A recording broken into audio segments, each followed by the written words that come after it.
أشهد أن محمدا رسول الله حي على الصلاة حي على الفلاح.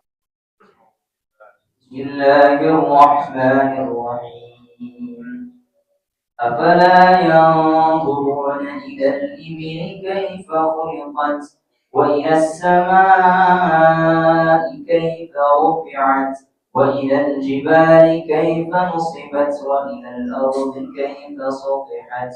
بسم الله الرحمن الرحيم. السلام عليكم ورحمة الله وبركاته.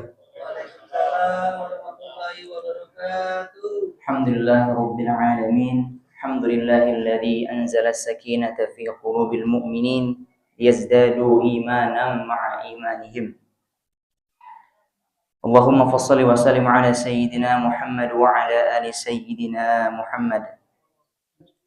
Sebelumnya tanpa mengurangi rasa hormat, Al-Faqir memohon izin kepada Bapak dan Ibu untuk berdiri di sini menyampaikan amanah dari panitia Ramadan untuk menyampaikan sepatah dua patah kultum pada malam hari ini. Bapak Ibu semuanya, malam hari ini kita sudah menginjak malam keberapa ya? 23 ya. Alhamdulillah. Jadi kurang lebih seminggu lagi Ramadan akan meninggalkan kita. Jadi walaupun Lebaran sudah bisa kita hitung mundur, semoga semangat kita untuk menggapai pahala di Ramadan tak pernah kenal mundur ya. Amin. Baik, sebelumnya mari kita panjatkan kepada kehadirat Allah Subhanahu wa taala rasa syukur kita yang telah memberikan kita beribu-ribu nikmat sehingga pada malam hari ini kita bisa berkumpul untuk melaksanakan ibadah sholat isya dan insyaallah sholat tarawih. Salawat salam tak lupa mari kita junjungkan kepada baginda Nabi besar Muhammad sallallahu alaihi wasallam, dan marilah kita berdoa, selalu berdoa agar kita menjadi golongan umatnya di hari kiamat nanti yang dimana tidak ada naungan melainkan naungan Allah dan Rasulnya. Baik hadirin rahimakumullah, pada malam hari ini sesuai dengan tema yang diberikan oleh panitia, mari kita membahas tentang istiqomah dalam memakmurkan masjid. Baik, sekilas tentang masjid, mari kita coba melihat kisah tentang masjid pada zaman Rasulullah Shallallahu Alaihi Wasallam. Jadi memang pada zaman Rasulullah dulu masjid sudah menjadi tempat yang penting, tempat yang dimuliakan oleh Allah dan Rasulnya. Nah, jadi tentang masjid ini saya teringat ada ayat Al-Quran yang membahas khusus tentang masjid yang ada di surah Jin. A'udzubillahi minasyaitonirrajim. Bismillahirrahmanirrahim. Wa annal masajida lillah fala tad'u ma'allahi ahada. Dan bahwasanya masjid merupakan dan masjid adalah punya Allah. Maka janganlah kamu menyembah di dalamnya selain Allah itu. Nah, jadi dari sini kita bisa mengambil hikmah bahwa masjid ini bukan kepemilikan dari seseorang atau suatu lembaga.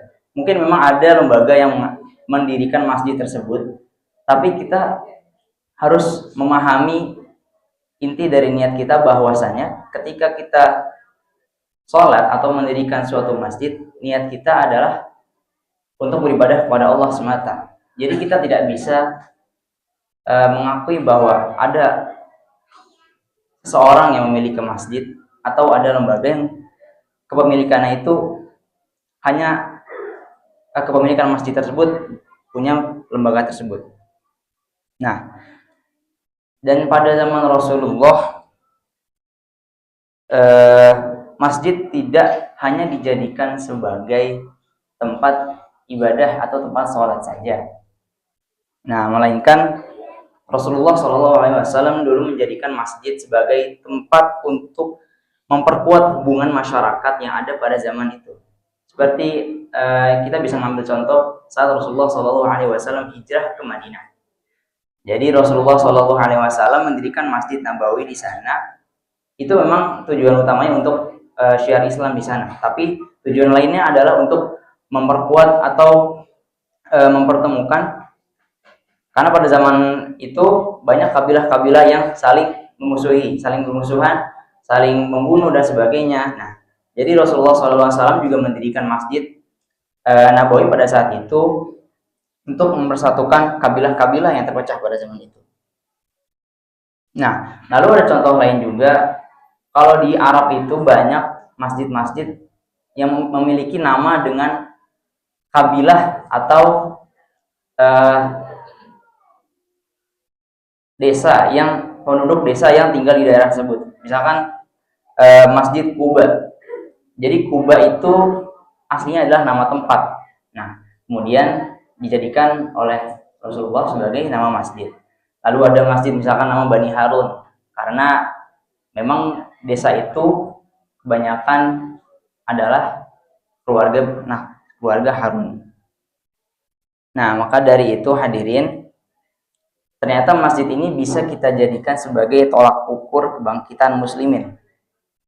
Jadi jika dengan adanya masjid justru kita bertengkar, memfitnah satu dan lainnya, dan bercontohnya ketika kita menghadapi suatu persoalan atau ada perbedaan pendapat yang sebenarnya nggak besar-besar amat, cuman karena kita terlalu sering mengomongkannya dan selainnya, itu malah nauzubillah bisa kadang-kadang ada timbul korban.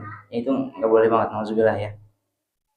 Nah, jadi tadi kita bisa balik ke ayat tadi, wa annal masajida lillah. Jadi bahwasanya masjid itu merupakan kepemilikan Allah Subhanahu wa taala. Tidak bisa ada yang mengakui bahwa dirinya yang memiliki masjid tersebut. Nah, jadi semua orang berhak untuk beribadah di dalam masjid. Jadi ketika kita masuk untuk beribadah di dalam masjid, kita harus meninggalkan semua latar belakang kita, mau kita dari golongan apapun. Ketika kita sudah menghadap Allah, maka di hadapan Allah kita semua sama. Yang membedakannya hanyalah derajat ketakwaan kita. Nah, maka dari itu masjid bisa menjadi tolak ukur kebangkitan muslimin. Nah, hadirin rahimakumullah, Ramadan merupakan salah satu sarana untuk kita bisa memakmurkan masjid. Banyak sekali hal positif yang bisa kita lakukan di bulan Ramadan dengan mengadakan berbagai kegiatan. Seperti contohnya, alhamdulillah di masjid kita, Masjid Al-Siyam ini sudah rutin ya mengadakan berbagai kegiatan di bulan Ramadan. Dan kegiatannya tidak hanya sebatas untuk orang dewasa saja, tapi melainkan secara lingkup keseluruhan hingga ke anak-anak juga.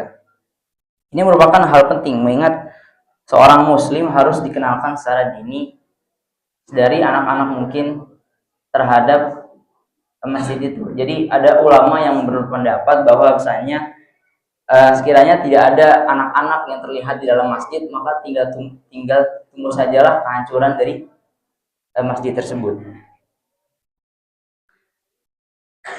Makmuran masjid berarti ialah menghidupkan suasana yang ada di dalam masjid tersebut. Seperti contohnya mengadakan sholat berjamaah, mengadakan sholat tarawih, mengadakan iftar bersama, tahajud bersama, dan seterusnya. Maka dari itu, mari sama-sama kita ramaikan masjid kita hidupkan suasana masjid kita ini di bulan Ramadan yang spesial, yang Allah masih kasih kita kesempatan walaupun tinggal beberapa hari lagi,